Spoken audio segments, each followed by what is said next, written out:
welcome to the Cloud Security Podcast by Google. Thanks for joining us today. Your hosts here are myself, Timothy Peacock, the Senior Product Manager for Threat Detection here at Google Cloud, and Anton Chuvakin, a Reformed Analyst and Senior Staff in Google Cloud's Office of the CISO. You can find and subscribe to this podcast wherever you get your podcasts, as well as at our website, cloud.google.com/podcasts. If you enjoy our content and want it delivered to you piping hot every Monday, please do hit that subscribe button. You can follow the show, argue with us, and the rest of our Cloud Security Podcast listeners all on LinkedIn.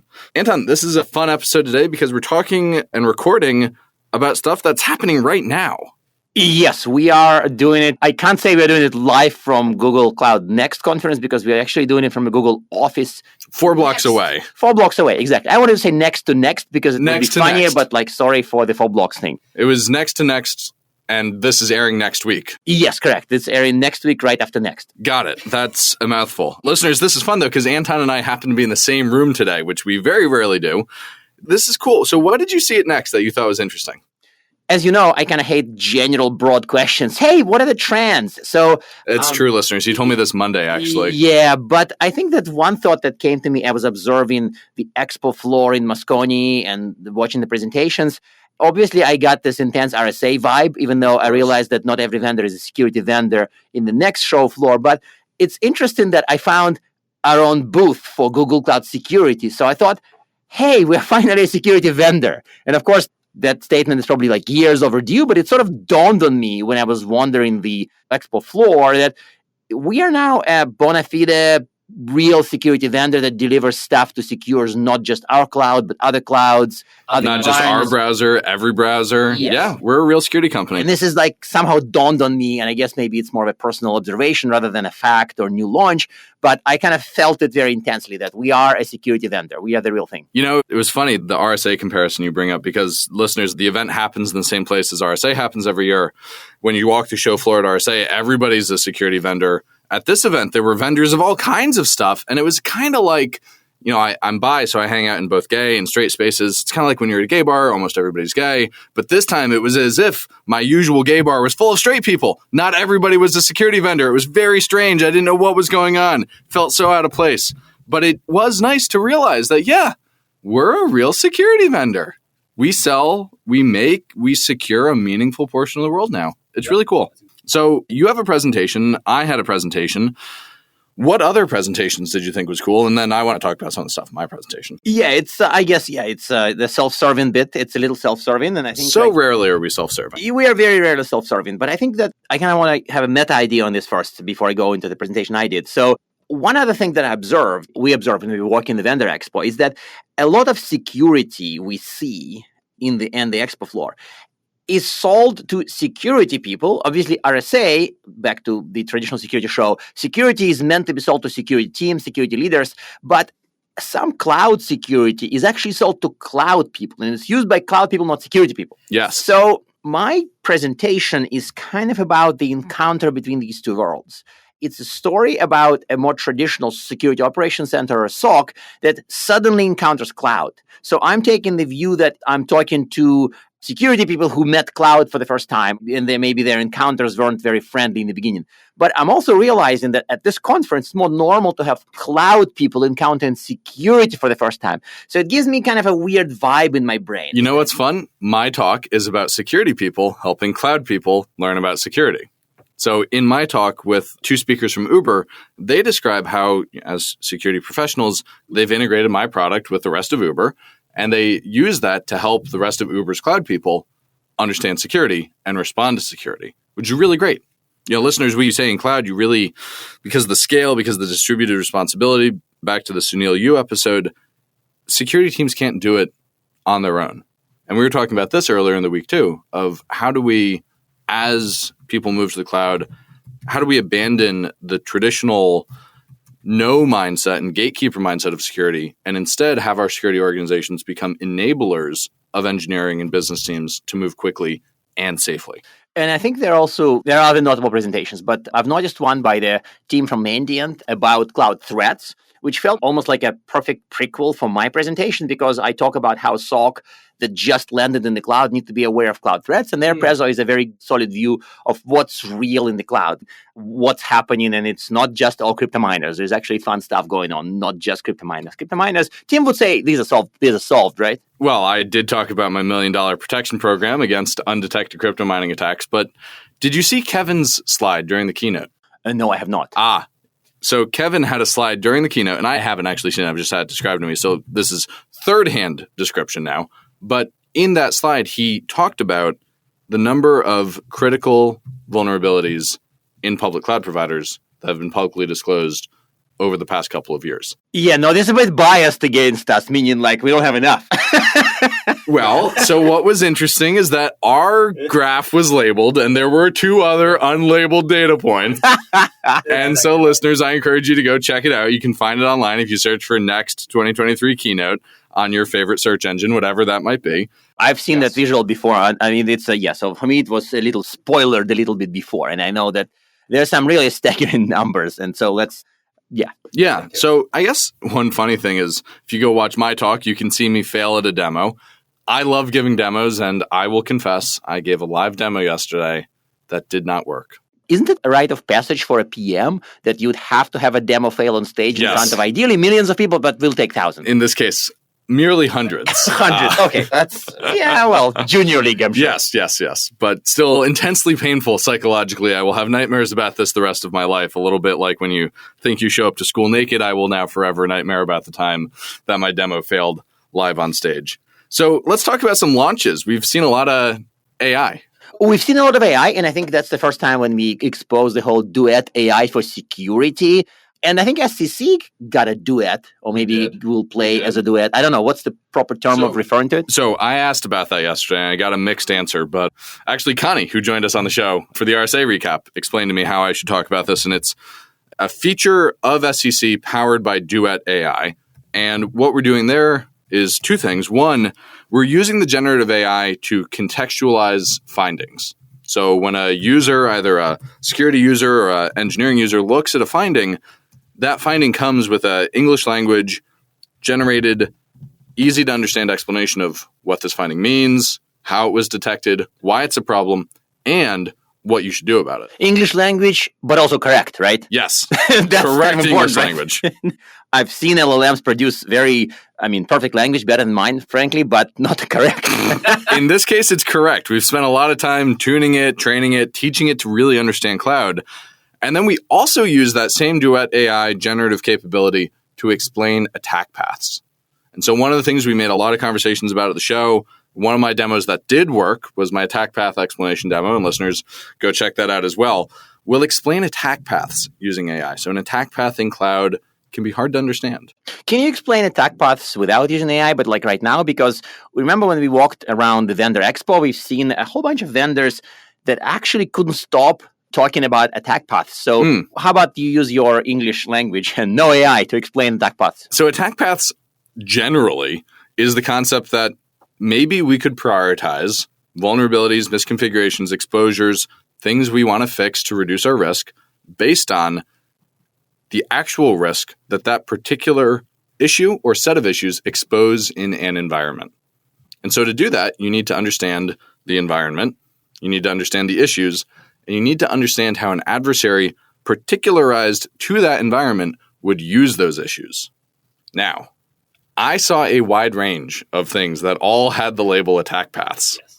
I saw some cases where attack paths were, a 3-node diagram with internet issue and resource. And it was, I think, maybe a visual trick more than an actual mechanism for prioritization. I saw other cases where attack paths were 2 or more issues bundled together. And I'll give that vendor credit for understanding the relationship between issues, but it wasn't clear to me that they were using it for true ranking of the problems in the environment. I saw yet another vendor that was using AI also to explain their issues. But what I thought was interesting there, this is a third-party vendor that you would choose to use to protect your cloud environments. They were taking that exposure data, vulnerability information about your cloud environment, and they had first moved it to their fabric. So they had stepped away from your environment with security risks, and then they were exposing that security risk onto another third party to do the generative AI explanation. Oh, it's a little bit chained, a lot of sort of risk going on, right? So think about that for a second. You've gone from, I've got issues in my environment that I trust, to a third party, to another third party. And so now we've moved security data from where it lives all the way over here. And listeners, I'm putting my arm on the other side of the room. How do you as a security team think through the legal controls, jurisdictional controls, technical controls of moving your threat data and vulnerability data around like that? And so one of the things I'm delighted about our AI capabilities and our security capabilities is not only are our security capabilities already delivered from the same fabric where the issue exists, so are the AI generations. Yeah, no, but I mean, it's almost like an unfair advantage. Well, it's a fair advantage. It's a fair advantage because we built it, and that's one of the inherent upsides of working with the cloud provider who understands their cloud best. So on the attack path thing, just to recap, there's a spectrum of capability here, from diagrams and eye candy to grouping, all the way up to what we do, which is honest-to-goodness simulations of adversaries and how they might move through a cloud environment, particularized to that cloud environment. And so when you look at our demo, you'll see how we understand the locations of identities, the ability of adversaries to assume identities, and the permissions that those identities have that would allow them not only to do direct access, but actually to take fairly subtle steps in order to elevate their privileges or modify the environment that make further access to resources possible. Yes, I think I liked it. I think it would make some of the crazy complex issues that especially the non-cloud people don't fully understand. And to me, that's part of the magic that we are delivering here. Right. It wasn't just all AI. And I think that a lot of people on social media are joking how it's all AI. And I think there was a lot of AI, but there are some other interesting things. We've finally broadened the scope of what we used to call cloud DLP to sensitive data protection. So there's new data security stuff being launched. I think there are updates to conventional computing and short workloads. Yes, you can say they're less exciting than AI, but they're very useful. I mean, even the Chronicle Hunt with Mandiant is a fun thing. What's that? Oh, it's where we use actual humans, not AI. Humans? To hunt for some of the, and not just humans, not just like actual humans, actually very, very skilled humans from Mandiant, to look for some of the top shelf threat actors and other things in Chronicle data.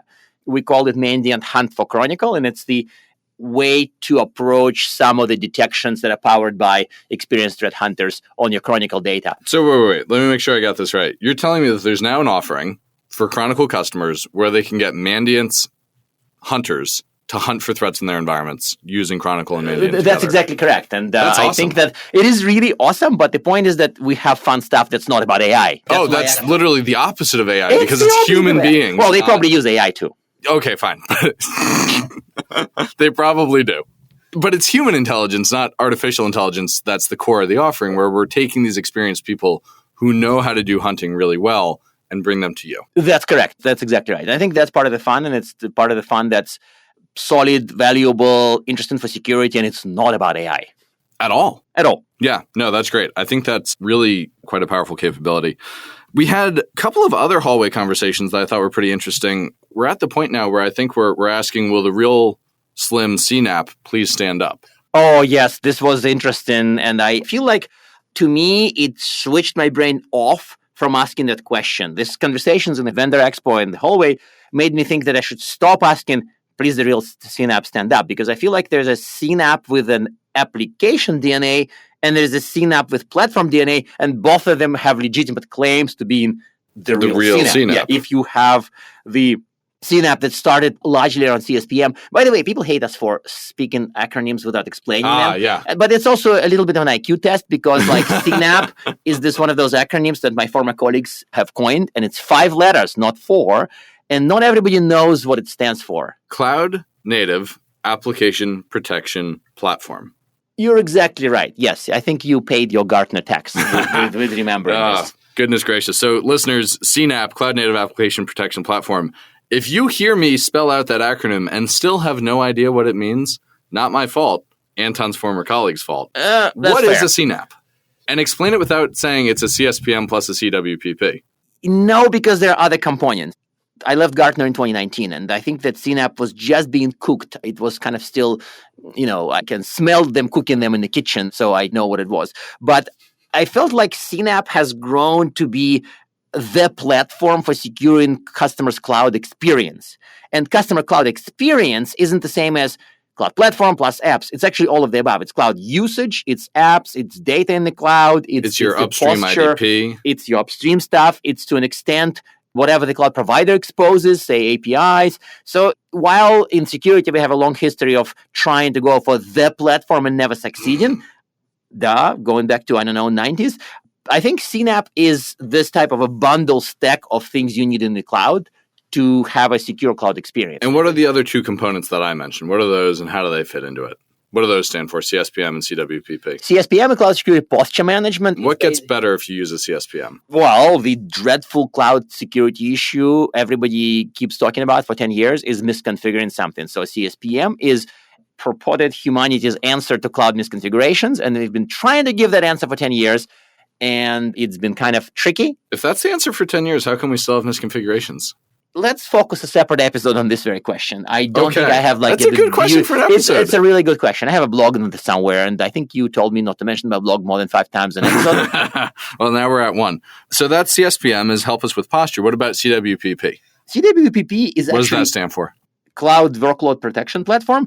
And please don't laugh, but Cloud Workload Protection Platform is kind of an older acronym, and it's the previous attempt to create the platform. But CWPP is a workload-centric, not cloud infrastructure or cloud-centric. It's centered on the workload. So if you have like VMs in the cloud or some other transition tech, not cloud-born, cloud-native, you probably would be focused on CWPP. But people think this acronym is so 2010 even. I don't have the... CWPP is quite old. That's quite old. Yeah, it's quite old. I'm not sure we had clouds back then. I think we just started, and it was mostly VMs, and that's why CWPP was seen as the... But it's a history lesson. At this point, almost nobody cares about CWPP, but clearly everybody starts to care about CNAPP. And you should care about CSPM, because if you don't, you're going to suffer. But it also sounds like if you do care about CSPM, you're still going to suffer.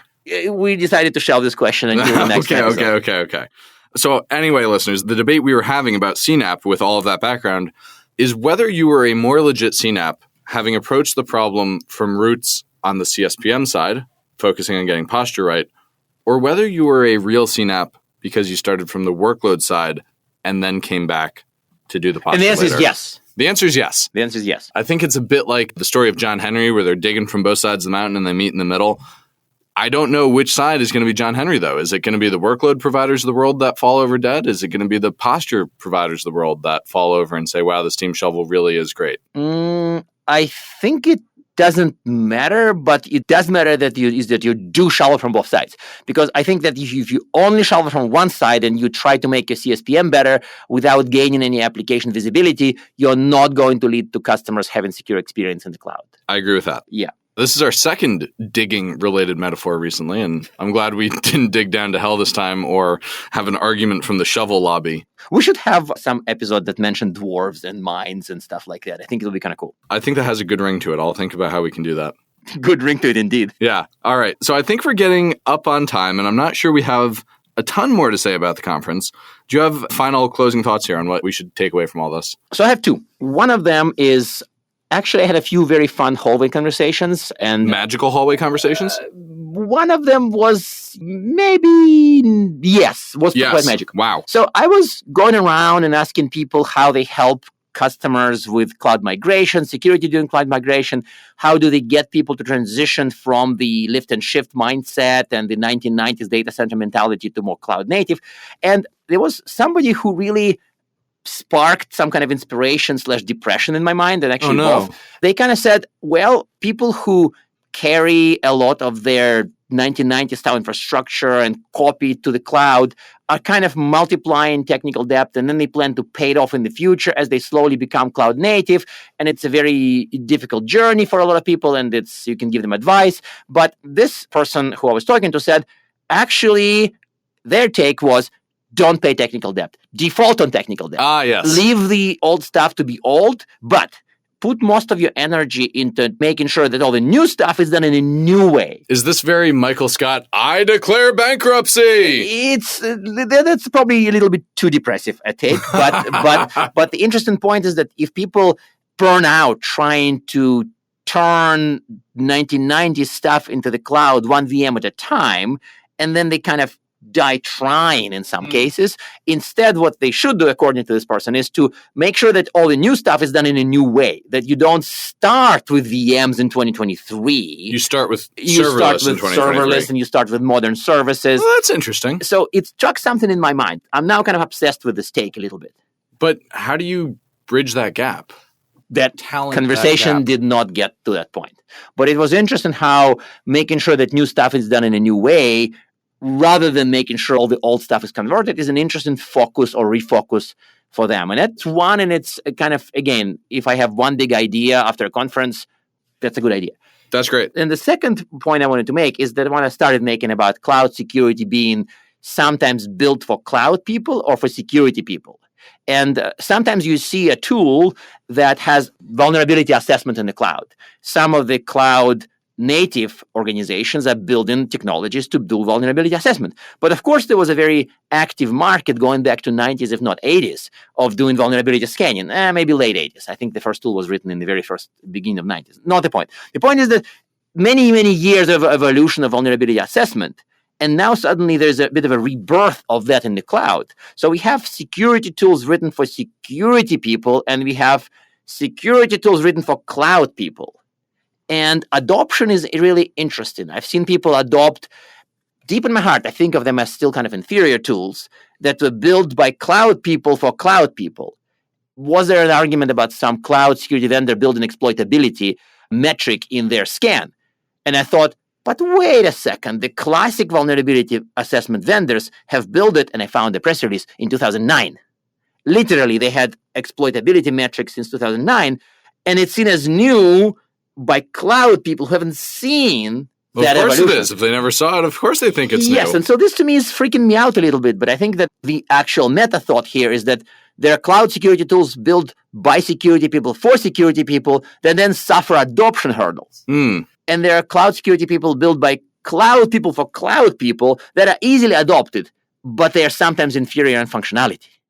Interesting. So how do you make them have a happy, give me the metaphor, Tim? Well, I think the real question is how do we put the right value judgment on this? Because if a tool gets adopted and causes outcomes to be improved, even if it doesn't know that security stuff from 2009, it might still be the better tool if more people are using it and more people are improving outcomes thanks to it. Yes, the tool that gets used is always the better tool. Yes, fine. Yes. That's a very good conclusion to have. Okay, I will take a good conclusion. And with that, listeners, thank you so much for joining us this week. You can find this show where you find the show always. You can find Cloud Next on YouTube as well as at the Cloud Next website. And now we are at time. Thank you very much for listening and, of course, for subscribing. You can find this podcast at Google Podcasts, Apple Podcasts, Spotify, or wherever else you get your podcasts. Also, you can find us at our website, cloud.withgoogle.com/cloudsecurity/podcast. Please subscribe so that you don't miss episodes. You can follow us on Twitter, twitter.com/cloudsecpodcast. Your hosts are also on Twitter at Anton_Chuvakian and _Tim Pico. Tweet at us, email us, argue with us, and if you like or hate what we hear, we can invite you to the next episode. See you on the next Cloud Security Podcast episode.